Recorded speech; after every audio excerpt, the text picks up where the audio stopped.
Olá! Hoje eu vim falar sobre como estabelecer uma relação com seus alunos.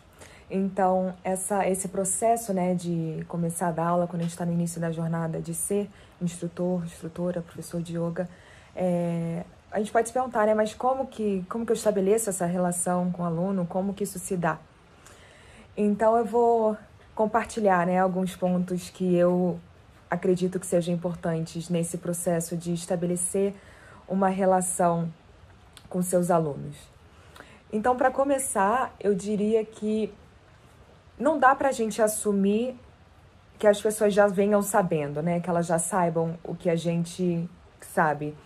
Muitas vezes a gente explica alguma coisa ou compartilha alguma coisa, já assumindo que a pessoa tenha a mesma base que a gente, que a pessoa já tenha o mesmo conhecimento que a gente. Então, é muito importante, quando a gente está estabelecendo uma relação com os alunos, que a gente não assuma que eles saibam alguma coisa. Para a gente sempre explicar como se ninguém soubesse de nada. Para explicar como se a gente, de uma forma que seja acessível, como se a gente estivesse partindo do zero, digamos assim, para se fazer compreender, né? E para quem já sabe, ótimo, tá apenas edificando aquele conhecimento já pré-existente. Então, sempre se colocar, enquanto professor, professora, sempre se colocar nesse lugar de iniciante, para nunca assumir que as pessoas já sabem de alguma coisa, né? Às vezes é difícil, por exemplo, se você está estudando, está praticando há muitos anos, às vezes é complicado lembrar como é que era aquela sensação lá no início de não saber algo, né? Então, fazer esse exercício de voltar lá no início, como era a sensação de não saber algo, como era não ter esse conhecimento, né? Para tentar compartilhar aquilo de uma maneira que você se faça compreender, que não seja muito complexo para as pessoas que estão recebendo aquilo que você tem para compartilhar, né? Então, nesse processo de estabelecer uma relação, criar uma relação legal com os alunos, eu acho que é importante também estabelecer limites profissionais, né? Para resguardar os alunos e para você se resguardar também, né? Então, a própria aliança do yoga, o Yoga Alliance, né, que é o órgão internacional do yoga, eles têm um código ético, de ética e conduta dos professores de yoga, né? Então, vale até a pena dar uma olhada lá para ter uma ideia de qual é o norte. E fala-se muito nessa ética profissional, né? E tem diversos casos também que a gente vê hoje em dia, infelizmente, de abuso sexual, de professores se aproveitando desse local de poder, né? Dessa relação de poder para tirar proveito dos alunos, das alunas. E isso é algo gravíssimo, que é completamente rechaçado na comunidade do yoga em geral, né? Então, ter muito cuidado com esses limites profissionais, não apenas nessa questão do abuso, né, que a gente acaba vendo muito presente na mídia, mas também em um lugar de resguardo para você. E até estabelecer um limite, né, para você se resguardar. E esse é um limite pessoal também. Por exemplo, para você é ok virar amigo dos seus alunos? Estabelecer uma relação de amizade com as alunas, com os alunos? É algo que você encara de uma maneira tranquila? Porque se você for virar, por exemplo, se você for virar amigo de todos os alunos, imagina que no final de cada aula você para conversar meia hora com um, depois de meia hora com outro, 1 hora. E aí, se você tem uma turma grande, você conversa com todo mundo e estabelece um laço estreito de amizade com todo mundo, pode ficar um pouco nebulosa, né, essa relação de professor-aluno. Então, pensar mesmo em qual é o seu limite, né? O quanto você está disposto a entregar e a receber, né, dos alunos em questão, em relação a uma relação mais de amizade, mais íntima. Então, pensar nesse limite, né, profissional, para não se ultrapassar qualquer limite pessoal seu e do aluno, né? Então, algo a se pensar. Outra forma de criar esse vínculo com o profissional, com os alunos, né, criar essa relação com os alunos, é pensar na forma de se comunicar. Então, que a comunicação seja clara, seja efetiva, de forma que essa comunicação construa, dê margem para se construir uma relação de confiança e de respeito. Então, ter uma escuta ativa é muito importante, né? Uma comunicação generosa. Então, quando o aluno, a aluna está te contando alguma coisa, esteja presente, preste atenção na fala do aluno, da aluna, demonstre interesse e se interesse, né? Não só demonstrar, mas se interessar de fato, se interessar verdadeiramente pelo assunto que está sendo compartilhado com você. Então, e acaba sendo um dos pilares do yoga, né? Esse estado de presença que a gente quer trazer também para a nossa relação com os nossos alunos, com as nossas alunas. De estar presente, escuta ativa, uma comunicação aberta, efetiva, generosa. E isso tudo, né? Uma comunicação aberta, clara, ela gera essa base fértil para uma relação de respeito e de confiança. Então, isso é muito importante, né? Um aluno que confia no seu professor é muito importante, porque se o aluno não confia, não vai ter troca, não vai ter entrega, talvez o aluno nem volte, né? Se não confia no professor. Então, além disso tudo, né? Buscar o conhecimento, firmar e ancorar esse conhecimento, né? Para que você passe confiança para os seus alunos. Então, quanto mais você constrói esse conhecimento e se sente apropriado, sente que apropriou aquele conhecimento a partir das suas experiências, mais as pessoas vão confiar no que você está compartilhando, né? Porque você se apropriou daquilo, vive aquilo, existe a vivência, existe o conhecimento a partir de uma sabedoria, de uma vivência, de uma experiência. Então, se você se comunica de uma forma que você tá na dúvida do que você está falando, as pessoas percebem. E aí, talvez gere uma certa desconfiança, né? O aluno pode pensar, nossa, mas será que essa pessoa sabe realmente do que ela está falando? Se você não se expressa com segurança do que você está falando, sobre qualquer assunto que você esteja falando. Então, firmar o seu conhecimento, firmar a sua sabedoria a partir dos estudos e da sua experiência também é um ponto muito importante, que mesmo que indiretamente vai se revelar importante na hora de estabelecer uma relação com seus alunos. Então, se comunicar de forma efetiva, né? Outro ponto também que se mostra muito importante é perceber que cada aluna pode ser que tenha uma necessidade, uma demanda especial. E a gente quer acomodar essas especificidades, né, dos nossos alunos. Por exemplo, você pode ter um aluno que tenha dor na lombar, você pode ter um aluno que tenha lesão no joelho, aluna que seja idosa, grávida. Então, cada pessoa pode vir com alguma questão que ela esteja trabalhando, né, que esteja com ela. E saber dessas necessidades, dessas demandas é importante para que você possa acomodá-las, para que você possa endereçá-las na sua prática, né, na sua aula. Então, perguntar mesmo antes da aula, antes do aluno se inscrever, né, no momento da matrícula, ou até antes da aula, se tem alguma questão que a pessoa esteja trabalhando, se tem alguma necessidade especial, se tem alguma demanda específica, para que você saiba, para que você tenha acesso a essa informação, porque se você não souber, como é que você vai endereçar aquilo, né? Se um aluno chega com dor na lombar, com problema na lombar, por exemplo, e você não tem ideia de que isso esteja acontecendo, como que você vai cuidar disso, né? Então, se informar das necessidades dos seus alunos e observar também, né? Às vezes a pessoa não compartilha com você, mas você percebe que a pessoa bota sempre a mão nas costas ou para em alguma postura. Então, ter esse olhar de observação, de investigação em relação aos seus alunos, né? Às suas alunas. E encorajar mesmo que eles se abram, que eles falem sobre as questões deles, né? Para você conseguir compreender melhor e adequar a aula a esse aluno, essa aluna, né? Você dá opções para incluir esse aluno e essa aluna na prática.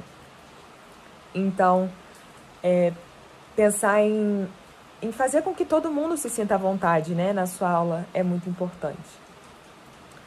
Outro ponto que também é bastante importante, né, que até se comunica com o anterior que eu estava falando de estabelecer uma relação de confiança, de respeito, é dar atenção também à confidencialidade.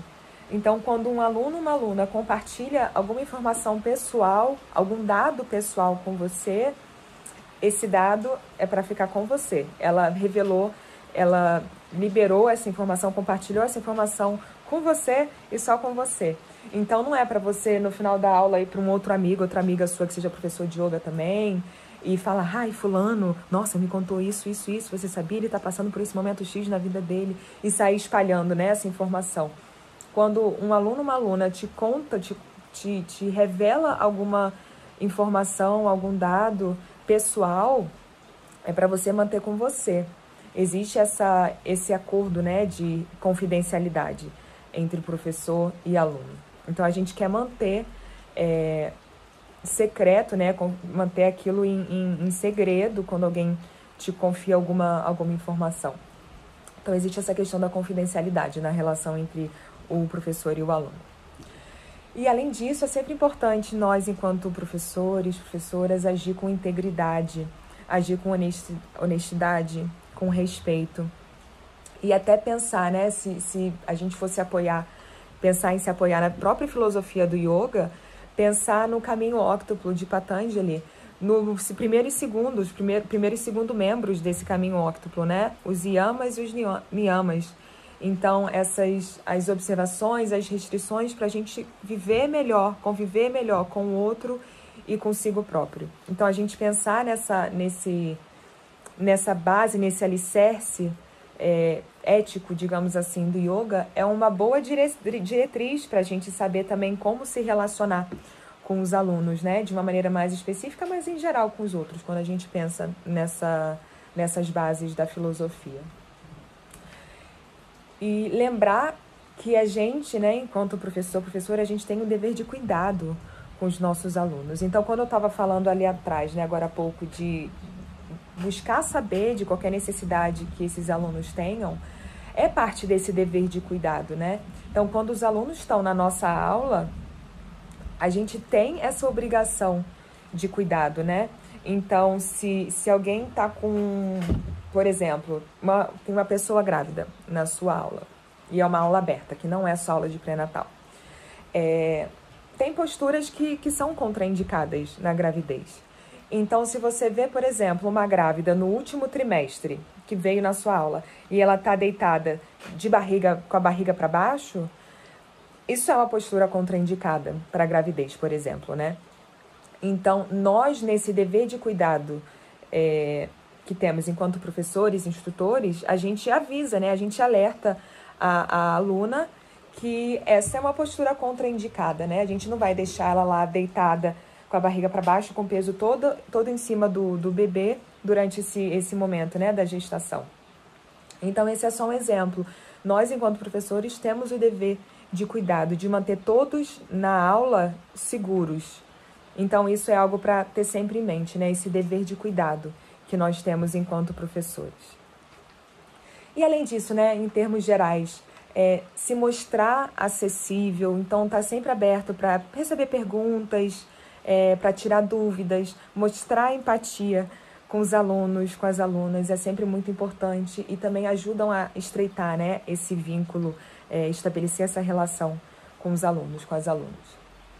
E lembrar também que nós somos prestadores de serviço. E lembrar também que nós não somos gurus de ninguém, nós não somos curandeiros, nós não somos, enfim, nós não nos colocamos num pedestal, né, em relação aos alunos. Nós somos prestadores de um serviço, digamos assim, de uma forma bem simples, né? A gente chega numa aula e a gente oferece uma seleção, né, como se a gente oferecesse um buffet de opções que pode funcionar para os alunos, né? E eles vão tentar, se eles quiserem. E aí, a partir da experiência deles, que vai vir essa evidência do que vai funcionar, do que não vai funcionar. Lembrando que ninguém é igual. Algumas coisas vão funcionar para algumas pessoas e outras coisas não vão funcionar. Então, é como se nós fôssemos a fonte, né, de ferramentas. Nós oferecemos diversas ferramentas, mas eles são os experts no que está acontecendo para eles, no que funciona para eles, né?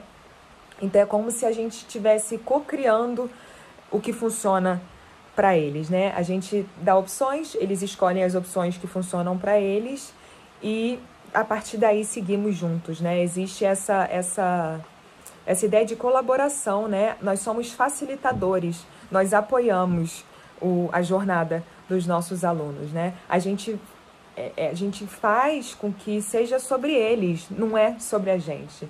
Não é a gente que está lá na frente da sala de aula, né? Da frente, hoje em dia até do Zoom, né?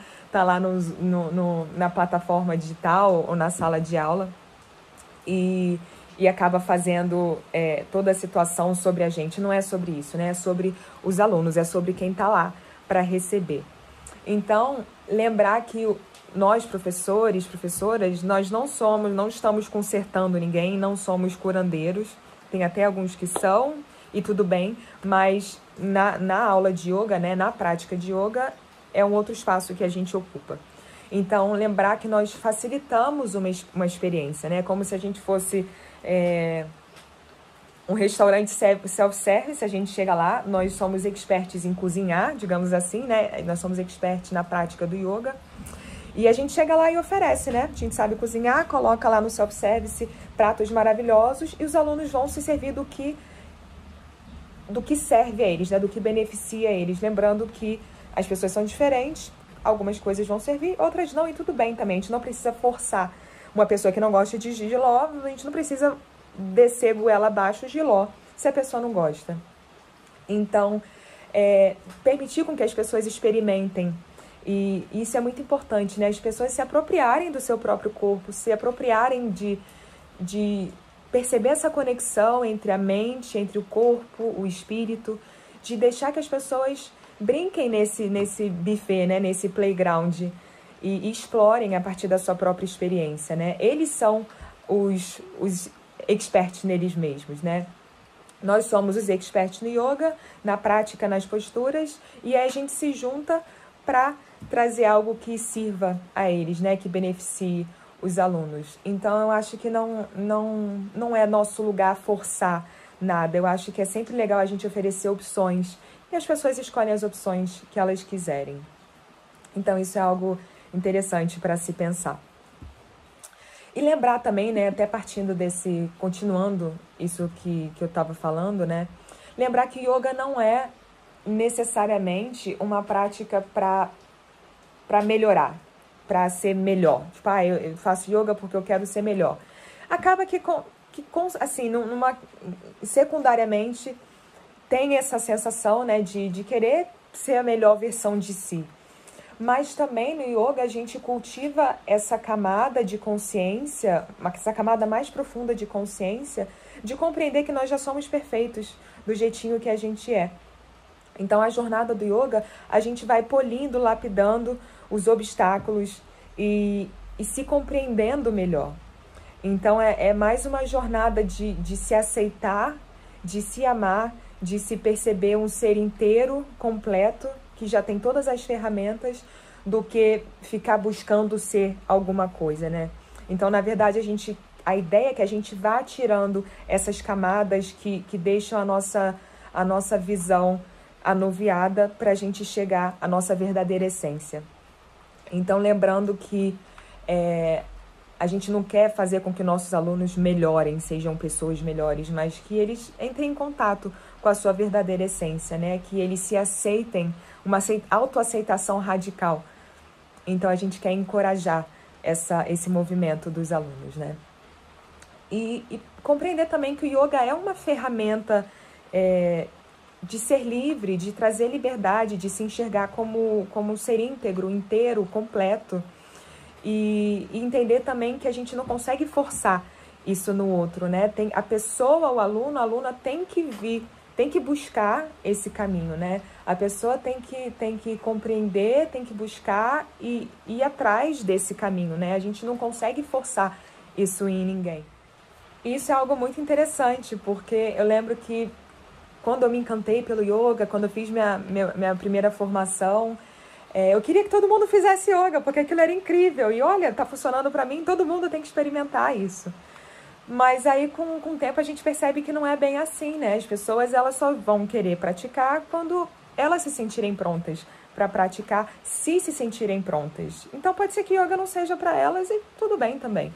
Acho que a gente não precisa forçar nada para ninguém, né? O melhor caminho é a gente trilhar esse caminho, se a gente acredita que esse é o melhor caminho pra gente. E a partir desse exemplo, né? Talvez as pessoas percebam, caramba, essa pessoa tá diferente, tá mais tranquila, tá mais serena, tá mais vibrante, tá mais mostrando mais vitalidade. O que será que ela tá fazendo? E aí vão descobrir que é o yoga, né?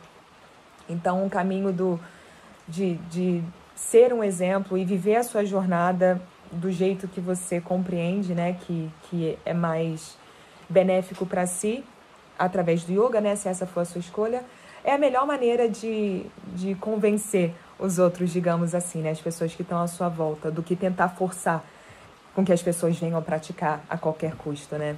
Acaba que tentar trazer as pessoas a qualquer custo acaba gerando uma certa defensiva, né? E as pessoas não vão querer mesmo se envolver, né?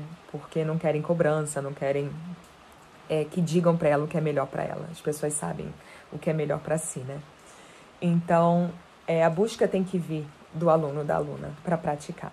Então, que a gente exercite esse olhar de ver o potencial no outro, de ver a luz do outro, de ver o brilho no outro, para que a gente também possa espelhar isso, para que a pessoa se inspire e se fortaleça na sua própria jornada, no seu próprio caminho, né? E também compartilhar sempre essa ideia de que yoga não é sobre fitness, não é sobre exercício físico, e mais sobre a jornada completa, né? Sobre essa jornada de autoconhecimento, de autorrealização, de desenvolver resiliência, né? Essa habilidade de aumentar a nossa janela de tolerância para as experiências, né? Para que a gente possa se recompor, se reestruturar de experiências que trazem adversidade, né? Para a gente ser mais forte nas nossas respostas. Então, essa resiliência, né, que nos torna mais tolerantes, mesmo quando as coisas ficam mais difíceis, é uma das propostas que o yoga traz para a gente, né? Então, relembrar os alunos disso também é bem legal, né? E outra coisa que eu acho bem interessante é que muitas pessoas vêm para o yoga já com uma bagagem religiosa. Então, enfim, cada professor, instrutor tem o seu estilo, tem a sua maneira de compartilhar a prática.